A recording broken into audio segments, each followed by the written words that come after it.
জীৱনত সফলতা লাভ কৰিবলৈ বিভিন্ন দিশত মনোযোগেৰে কাম কৰাটো প্ৰয়োজনীয়। আজি ভিডিঅ'টোত কেইটামান মূল দিশৰ ওপৰত আলোকপাত কৰিবলৈ চেষ্টা কৰা হৈছে, যিবোৰ অনুসৰণ কৰি সফলতা লাভ কৰিব পাৰি। ১ নম্বৰ, লক্ষ্য স্থাপন। সফলতা লাভৰ প্ৰথম পদক্ষেপ হ'ল লক্ষ্য স্থাপন কৰা। লক্ষ্য স্পষ্ট, পৰিমাপযোগ্য আৰু লাভযোগ্য হ'ব লাগে। সঠিক লক্ষ্য নিৰ্ধাৰণ কৰিলে আগবাঢ়ি যোৱাৰ পথ অতি সহজ হৈ পৰে। দৈনন্দিন, সাপ্তাহিক আৰু দীঘলীয়া লক্ষ্য স্থাপন কৰি সেইসমূহ পূৰণৰ চেষ্টা কৰিব লাগে। ২ নম্বৰ, সময়ৰ সঠিক ব্যৱস্থাপনা। সময়ৰ সঠিক ব্যৱস্থাপনা সফলতাৰ গুৰুত্বপূৰ্ণ উপাদান। সময়ত কাম সম্পন্ন কৰিবৰ বাবে এক সময়সূচী বনাব লাগে।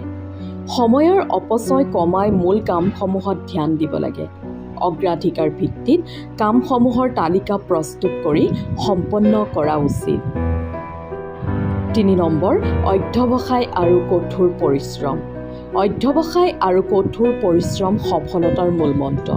পৰিশ্ৰমৰ কোনো বিকল্প নাই। যিকোনো কামৰ বাবে মনোবল আৰু কঠোৰ পৰিশ্ৰমৰ প্ৰয়োজন।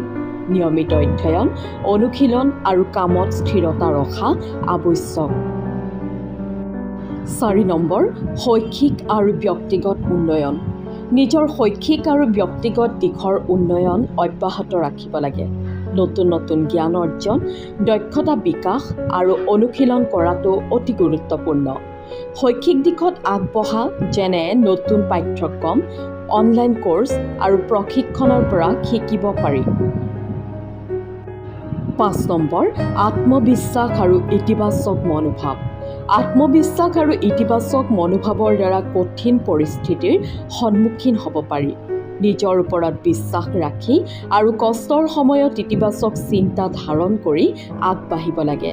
সফল ব্যক্তিসকলে সৰু সৰু সফলতাবোৰৰ দ্বাৰা আত্মবিশ্বাস লাভ কৰে। ৬ নম্বৰ, শৃংখলাবদ্ধ জীৱন। শৃংখলাবদ্ধ জীৱন যাপন সফলতাৰ আন এটা গুৰুত্বপূৰ্ণ দিশ। দৈনন্দিন জীৱনত শৃংখলা, পৰিকল্পনা আৰু নিয়মিত কাৰ্যসূচী অনুসৰণ কৰি আগবাঢ়িব লাগে। সময়ত কাম সম্পন্ন কৰিবলৈ শৃংখলা অতি প্ৰয়োজন। ৭ নম্বৰ, সঠিক ব্যক্তিৰ সংস্পৰ্শ। সফলতা লাভৰ বাবে সঠিক ব্যক্তিৰ সংস্পৰ্শত থকাটো গুৰুত্বপূৰ্ণ। ইতিবাচক, উদ্যমী আৰু সফল ব্যক্তিৰ পৰা পৰামৰ্শ ল'লে আৰু তেওঁলোকৰ সৈতে সময় কটালে নিজকে অধিক অনুপ্ৰাণিত কৰিব পাৰি। ৮ নম্বৰ, স্বাস্থ্যৰ যত্ন। স্বাস্থ্যৰ যত্ন সফলতাৰ গুৰুত্বপূৰ্ণ দিশ। শাৰীৰিক আৰু মানসিক স্বাস্থ্য ঠিক থাকিলে কামত অধিক মনোনিৱেশ কৰিব পাৰি। নিয়মিত ব্যায়াম, পৰিমিত আহাৰ আৰু মানসিক শান্তি সফলতাৰ মূল চাবিকাঠি। উপযুক্ত দিশবোৰৰ ওপৰত মনোনিৱেশ কৰি জীৱনত সফলতা লাভ কৰিব পাৰি। সফলতা কোনোদিনে সহজ নহয়, কিন্তু যথাযথ পৰিকল্পনা, অধ্যৱসায় আৰু ইতিবাচক মনোভাৱৰ দ্বাৰা যিকোনো লক্ষ্যত উপনীত হোৱা সম্ভৱ।